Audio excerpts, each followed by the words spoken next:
Hello and welcome to Austin Junior High School.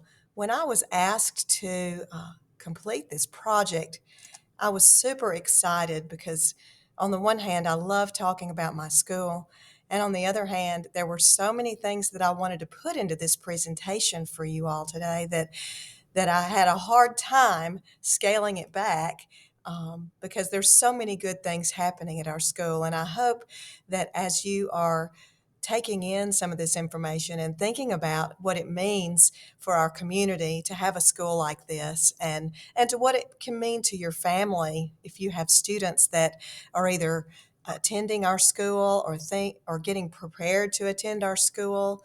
I hope you'll find this information very valuable, and I hope that you come away encouraged and enthusiastic about our school here in Decatur, Alabama. Um, Over on the left on my title slide, this is the mantra that we use every day. We use it in our morning announcements. We use it in our email communications. We talk about it with our students. And at Austin Junior High School, we make the effort to nurture the well being of all. And we want to make sure that our teachers are reinforcing this all the time so that we are unified and that we have shared ideas and beliefs.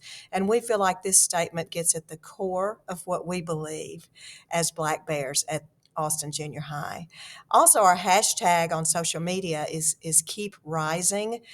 We have a different hashtag every year to emphasize our culture.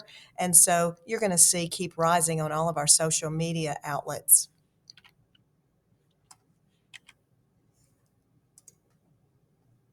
All right, who we are.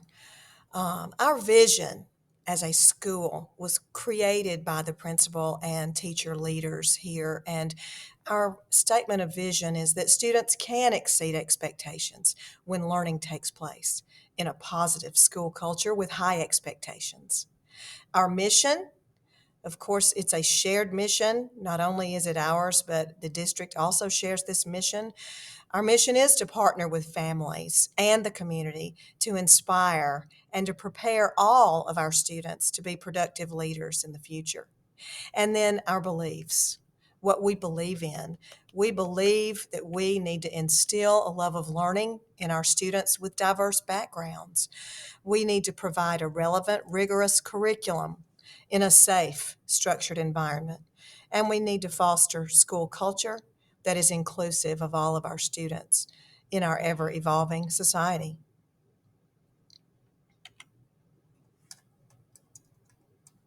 Demographics. A little bit about our school. It's a very interesting makeup. We have over 736 students. We serve grades 8 and 9. Um, I've noted our proficiency, which I will talk about in a minute when we look at academics. Our minority student enrollment is 69%. I think that's notable. I think that's a positive. And I think a lot of underserved families in our area will move to Decatur so that they can attend our school because of the things we're doing for the underserved students in our community. We have a very close gender balance, 48% female with 52% male. And then we have a large percentage of our students are economically disadvantaged, which is an important area to address when we are determining the best way to meet the needs of our students. And we have 43 full-time teachers. Academics.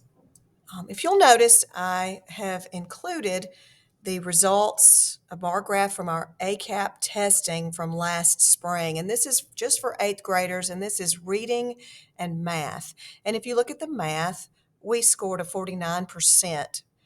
Students are 49% of all of our students are proficient or higher in math. And then if you notice, we're trending really close to the district in that score. And then we're also scoring ahead of the state in math. Also, when you look at reading, we're very encouraged by our reading scores, even though we do have a ways yet to go.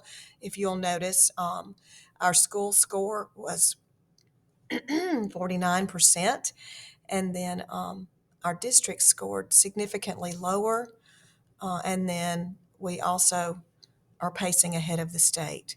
Now, we offer supports both in class and outside of class. We utilize strategic teaching methods.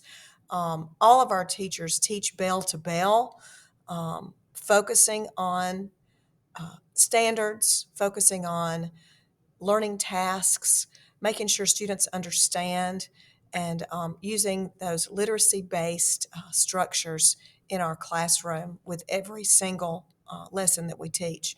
We are a one to one school, and it is free to students. Even if a student breaks a Chromebook or loses a charger, we replace that, repair those free of charge.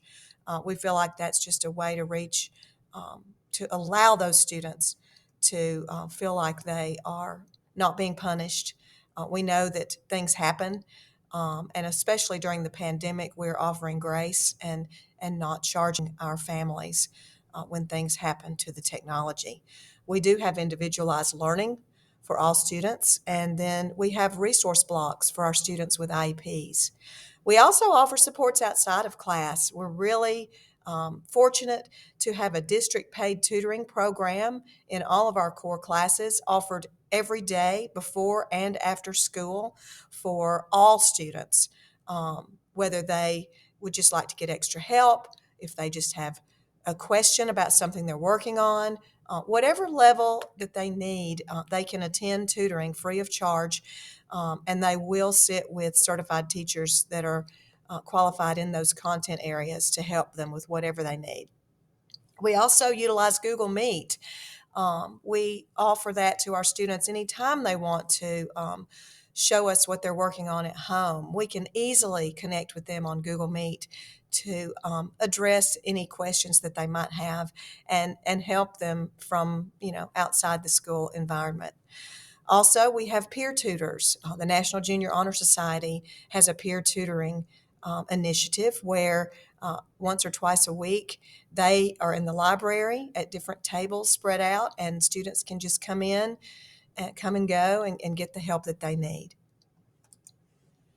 Instructional time is extremely valuable in our school, and we do a number of things to protect that schedule, protect our instructional time. Our principal, one of his strengths is making sure that we know ahead of time what our schedule is. Teachers love that, and there's not many things worse than not knowing what your schedule is going to be until the very last minute. And our school is prepared at the beginning of the year. We have a handbook that includes all of these schedules that you see here. Um, in case we have changes in our schedule. We have disruptions in our schedule, but I'd like to highlight we have all of these linked in our presentation here. I'd like to show you a couple. Our bell schedule, for instance, we are on a block schedule, and here is our regular bell schedule. Um, we have some travel time, and we transition our bells to where our eighth graders leave first and have 8 minutes of travel time, and then our ninth graders leave next, and then they have 5 minutes of travel time. This cuts down on the traffic in the hallways, and it creates a smoother transition. Um, we do not have any embedded free periods during the day. Students are in instructional time all day long. Um, and then sometimes this changes. If we have a delayed start, we already have a plan in place. For instance, if we start 2 hours later than usual, if you'll notice, starting at 10:30, and we have 42 minutes in first block, we have extra minutes embedded, of course, for lunch. But then we also have a 42-minute third block and then a 90-minute fourth block. We have to protect that fourth block because we have students that are leaving our campus to go over to Austin High School to attend activities and classes over there. And so we have to align with their bell schedule. And so we don't touch our fourth block usually. It always remains at 90 minutes. We also have a pep rally schedule. This is also, again, to protect instructional time. I don't want to go over all of these schedules, but I do want to show you that we take care in making sure that your student doesn't have any wasted time at our school while they're in class.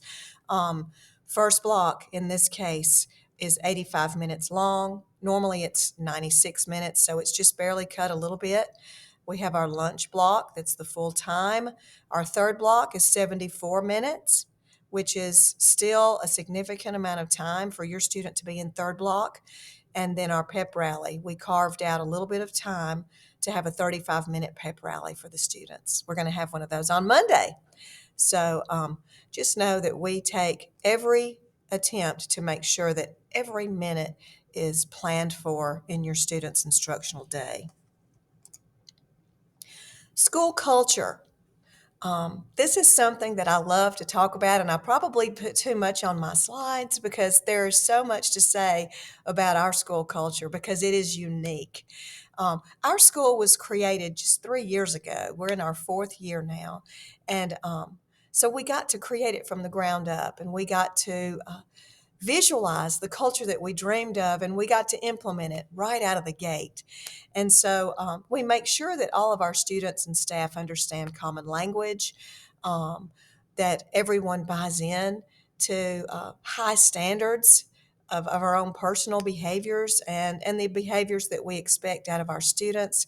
We model the way we interact with each other as professionals so that students can see the proper way to act, the ways that adults act.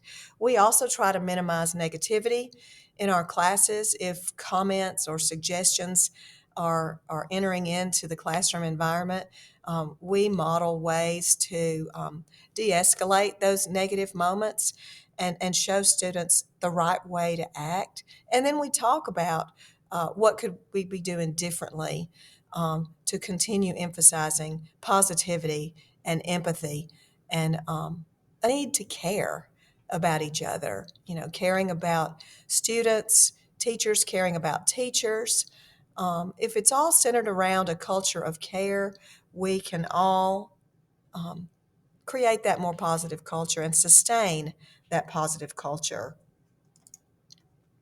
These are just some pictures. There were just too many to share with you that kind of give you a glimpse into our school spirit, some of the activities that we get to enjoy and we get to have with our students.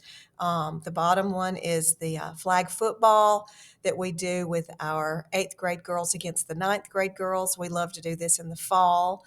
Um, this meal that this young man is enjoying is a picture from one of our advisory classes where they got to prepare a meal, and he's enjoying it to the fullest.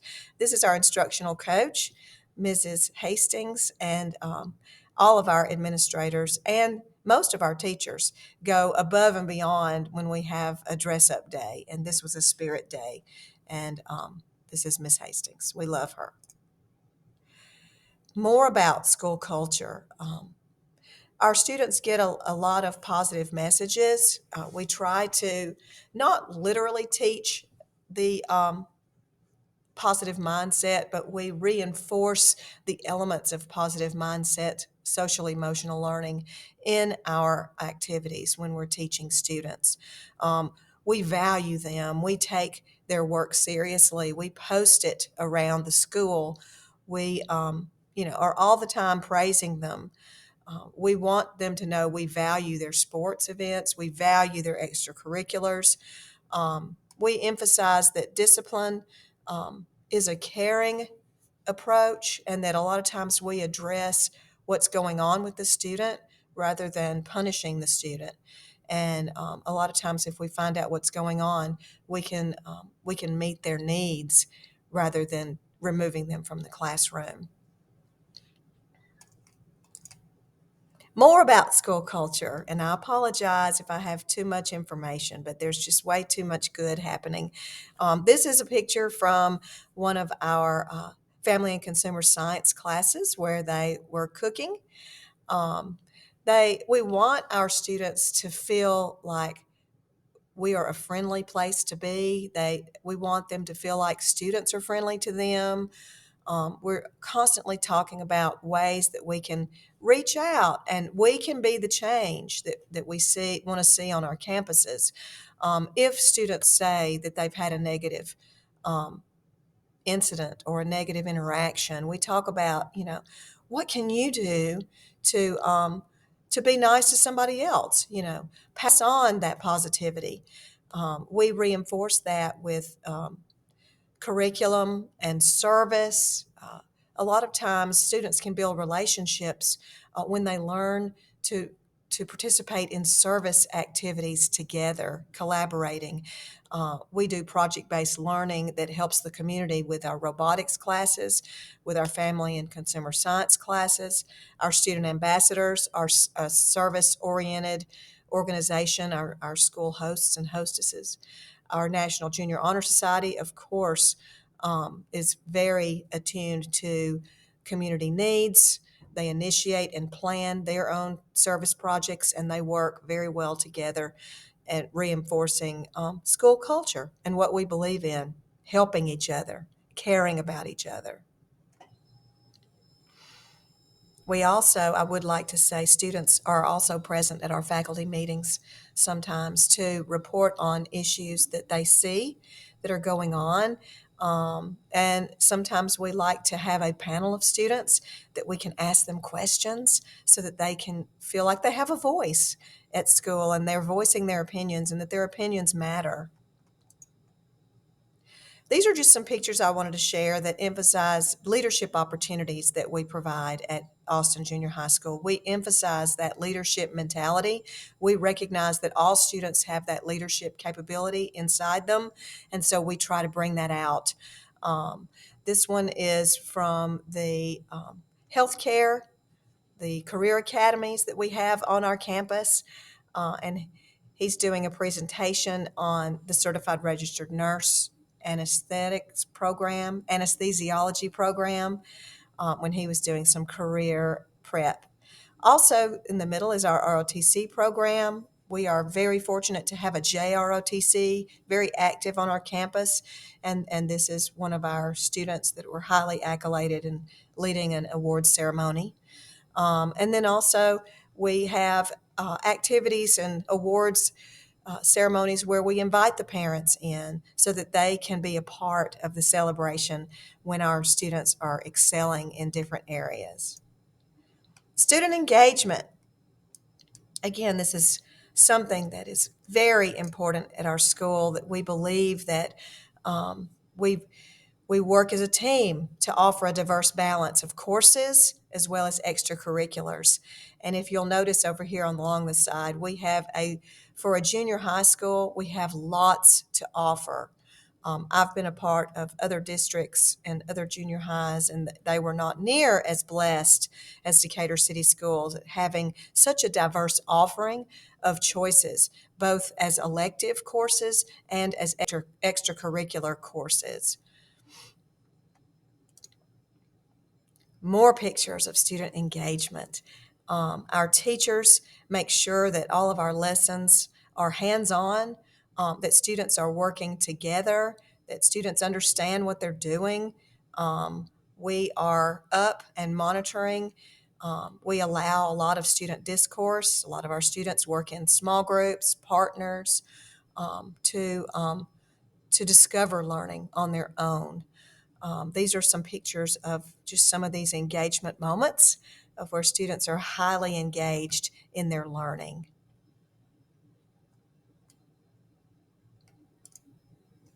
We have a monthly advisory day once a month where students can go out in away from their electives and their core classes, and they can participate in something that they enjoy. It's a 35 45-minute period in the day that we break up, and the the main reason why we came up with this is for them to meet new teachers, for them to meet new students, to interact in a safe environment, and to build relationships in very small groups. And if you'll notice, we have a lot of monthly advisory opportunities. This is just the first page. Student diversity.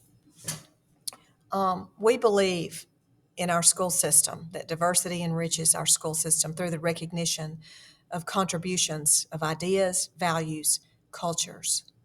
We include students from all cultures, and we allow those ideas to be shared, and we value their culture and what they value, what and the values that you they bring from your home and from out in your community.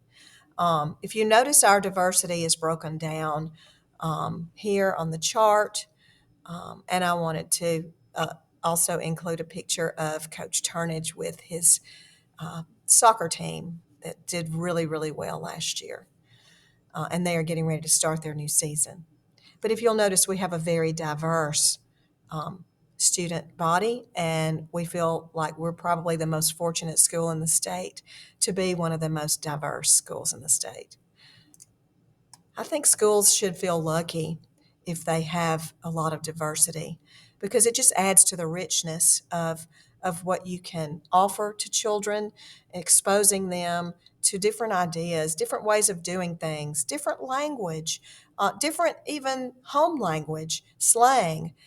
We value all of our students and what they bring to the classroom because they are bringing a piece of what they've learned so far in their upbringing. And we want you to know, as families, that we appreciate and we value what you're doing at home with your students and what you've made them become. And we want to take them to that next level. We have a lot of bullet points here that I wanted to touch on. I just wanted to mention a couple. Um, we provide, of course, all of our services based on the state and federal guidelines. And we also have a multilingual front desk staff that can speak English, can speak Spanish, that help our parents, welcomes you into the school to help you quickly and easily communicate what you need. If you need to check your student out or if you need to talk to one of us about an issue, we can get you the help you need very quickly because we have people that can speak multiple languages. All of our school events are held in accessible buildings at times when our parents can be there. Another thing I'd like to talk about in a moment is our Excel Center that is here on our campus. And then we also have the DCS Homeless Education Plan that I would also say is a part of our school because we do have students um, that would be in eighth and ninth grade that participate in our homeless ed program. We also have cultural awareness embedded to all of our curriculums so that we make sure that we are highlighting the beauty of all the diverse cultures that we have at our school. I want to talk to you a little bit about Excel. This is unique to our school system and to Austin Junior High School, and I just wanted to brag on this. This was a language program provided for non-speaking students, and this is for junior high and high school level students who enter our school system, and but they're not really ready to be um, included in the mainstream student body. We have them self-contained, if you will. They start out in a structured program to where they are learning conversational language. They are engrossed in lessons. Lots of their own language is infused into these lessons as they transition into being English speakers or multilingual students, as I like to call it now. Um, if newcomers are not proficient, they can increase their English proficiency so much faster in an environment where they see a lot of themselves in the people that they are working alongside in this environment. These are all multilingual students. And so it's a safe environment for them to work, and it helps them achieve mastery much quicker. The result, as these students reach certain benchmarks in the WIDA testing access guidelines, they are gradually transitioned into the mainstream classes.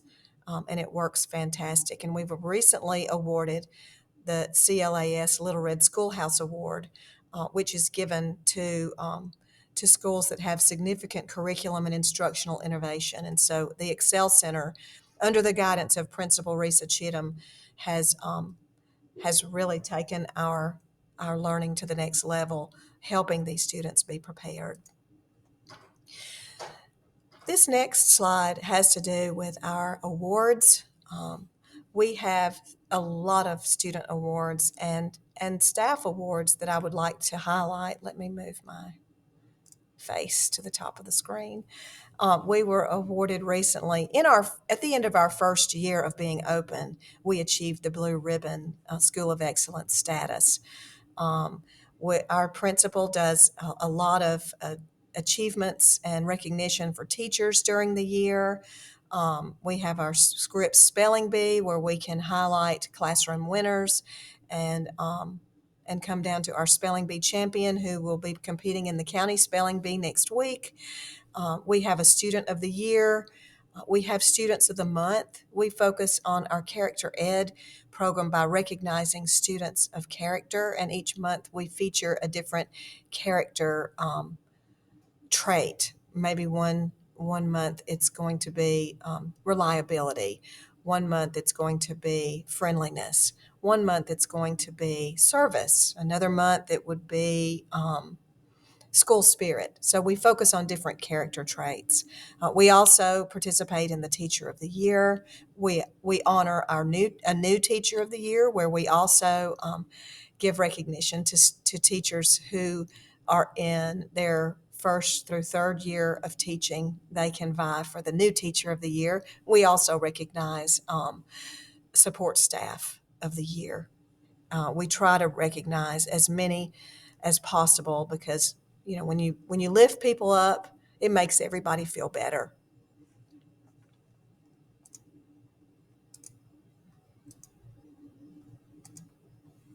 Okay, let's see what's next here.